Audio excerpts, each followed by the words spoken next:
Hello friends, मैं JP Chaudhary और आप देख रहे हैं YouTube channel service to saving guide. आपका सर्विस टू सेविंग गाइड में बहुत बहुत स्वागत है। अगर आप बच्चे हैं और भारत के किसी भी जवाहर नवोदय विद्यालय में अपना दाखिला करवाना चाहते हैं या फिर अभिभावक हैं और अपने बच्चे का नामांकन किसी भी जवाहर नवोदय विद्यालय में करवाना चाहते हैं, तो यह वीडियो आपके लिए बहुत ही खास होने वाला है। क्योंकि इस वीडियो में मैं आपको बताने जा रहा हूँ कि जवाहर नवोदय विद्यालय में जो कोटा सिस्टम है और हर कैटेगरी के लिए जो फिक्स किया गया है, उसके बारे में मैं आपको सटीक जानकारी देने जा रहा हूं और इसे मैं डिकोड करने जा रहा हूं। मैं आपको बता दूं कि यहाँ जो कोटा सिस्टम है वो बहुत ही जटिल है और यह समझना आसान नहीं है, और इसी को मैं इस वीडियो में समझाने जा रहा हूं कि आपके बच्चे के लिए एक्चुअल में कितना सीट होता है उसमें। तो उम, तो आगे बढ़ने से पहले मैं आपके जानकारी के लिए यह बता देना चाहता हूं कि भारत सरकार ने कुछ राज्यों को छोड़कर लगभग सारे राज्यों और केंद्र शासित प्रदेशों में लगभग 661 नवोदय विद्यालय की स्थापना की है और लगभग हर डिस्ट्रिक्ट में एक नवोदय विद्यालय की स्थापना की गई है। और वहाँ के जो ग्रामीण प्रतिभाशाली बच्चे होते हैं उसके लिए वह स्कूल खोला गया है। और और हर एक जवाहर नवोदय विद्यालय में लगभग 80 बच्चे का नामांकन प्रति साल यानी कि प्रति वर्ष क्लास 6 में लिया जाता है। और उसके लिए एडमिशन टेस्ट होता है और एडमिशन टेस्ट के आधार पर उसमें एडमिशन लिया जाता है। और उस जब एडमिशन टेस्ट के बाद अलग अलग कैटेगरी के बच्चे को लिया जाता है, तो यह उसके लिए कितना सीट होता है, कितना कोटा होता है, इसकी सटीक जानकारी मैं आपको इस वीडियो में देने जा रहा हूं।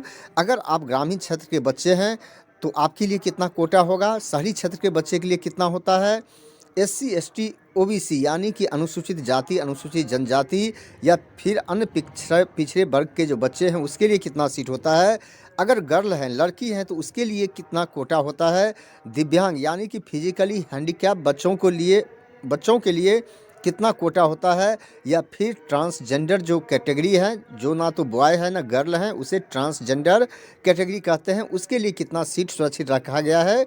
तो इसकी जानकारी मैं आपको इस वीडियो में देने जा रहा हूं। और आगे बढ़ने से पहले मेरा एक रिक्वेस्ट है कि अगर अभी तक आपने मेरे channel service to saving guide को सब्सक्राइब नहीं किया है तो इस वीडियो के नीचे सब्सक्राइब वाले लाल बटन को दबाकर अभी सब्सक्राइब कर ले।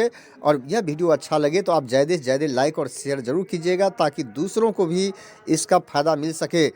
तो सबसे पहले ये समझना ज़रूरी है कि जो आरक्षण है वो किस आधार पर है। सबसे पहला जो आरक्षण इसमें दिया गया है वो आरक्षण दिया गया है लगभग ये रूरल और अर्बन के आधार पर, जिसे आप कहते हैं ग्रामीण और शहरी क्षेत्र। तो प्रत्येक ज़िले में जो होता है लगभग आपको जैसे मैंने बताया है कि 80 सीट होता है और उसमें से 75% सीट पर एडमिशन जो है ग्रामीण बच्चों का लिया जाता है जो कि देहाती एरिया के स्कूल में पढ़ता है। तो इसके लिए लगभग 60 सीट इसमें सुरक्षित होता है। जो देहाती क्षेत्र के बच्चे हैं उसके लिए 60 सीट होता है और बाकी जो 25% हैं उस पर शहरी क्षेत्र के बच्चे को लिया जाता है, यानी कि उसके लिए 20 सीट अवेलेबल होता है इसमें। तो हो गया टोटल 80 सीट ग्रामीण और शहरी क्षेत्र में। ग्रामीण के लिए 60 सीट और शहरी क्षेत्र के बच्चे के लिए 20 सीट होता है, टोटल 80 सीट में। अब ग्रामीण क्षेत्र के बच्चे कौन होते हैं, तो ग्रामीण क्षेत्र के वो बच्चे होते हैं जो क्लास तीसरी चौथी और पाँचवीं पूरा सेशन जो है किसी सरकारी या सरकारी सहायता प्राप्त, जिसे आप कहते हैं गवर्नमेंट एडेड स्कूल या सरकार द्वारा मान्यता प्राप्त जो गवर्नमेंट रिकॉग्नाइज स्कूल है और वो स्कूल देहाती क्षेत्र में स्थित हो, उसमें उस बच्चा ने तीसरी चौथी और पाँचवीं कक्षा की पढ़ाई की हो और पूरा सत्र किया हो तो उससे ग्रामीण क्षेत्र का बच्चा माना जाएगा। अगर जो बच्चा शहरी क्षेत्र में पढ़ रहा है यानी कि जो बच्चा तीसरी चौथी पाँचवीं कक्षा जो है शहरी क्षेत्र के विद्यालय में पढ़ा है तो उसे शहरी क्षेत्र का बच्चा माना जाता है और उसको 25% कोटे के अंदर लिया जाता है, यानी कि 20 बच्चे का सिलेक्शन शहरी क्षेत्र के बच्चों से होता है और 75% जो सिलेक्शन है वो ग्रामीण क्षेत्र के बच्चों से होता है। तो आप समझ गए होंगे कि अगर तीसरी चौथी पाँचवीं की पढ़ाई अगर ग्रामीण एरिया के स्कूल से करता है तो ग्रामीण बच्चा माना जाएगा, अगर शहरी एरिया से करता है तो शहरी बच्चा माना जाएगा। उसी हिसाब से कोटा में एडमिशन दिया जाएगा।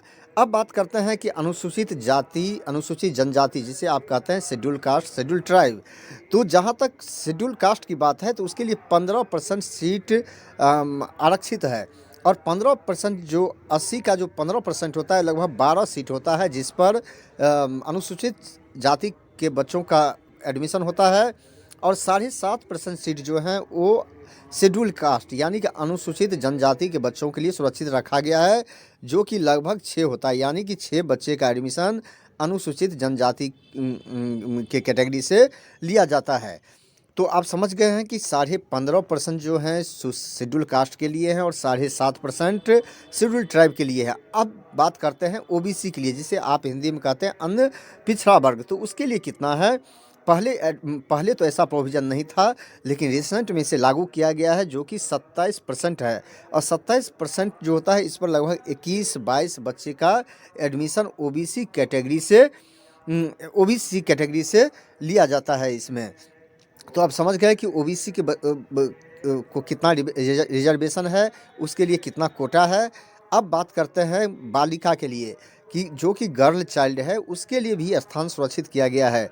हर नवोदय में 1/3 लड़की का और लगभग 2/3 लड़के का एडमिशन लिया जाता है। तो आप समझ गए हैं कि जो टोटल 80 सीट है उसमें से 26 सीट पर लड़की का एडमिशन लिया जाएगा। तो यह बहुत ही आसान है लड़की के लिए, काफ़ी सीट है, सुरक्षित रखा गया है। उसके बाद बात करते हैं दिव्यांग बच्चे जो फिजिकली हैंडीकैप है, जो कि लूला अपंग जिसे आप कहते हैं, इस तरह की कैटेगरी में है।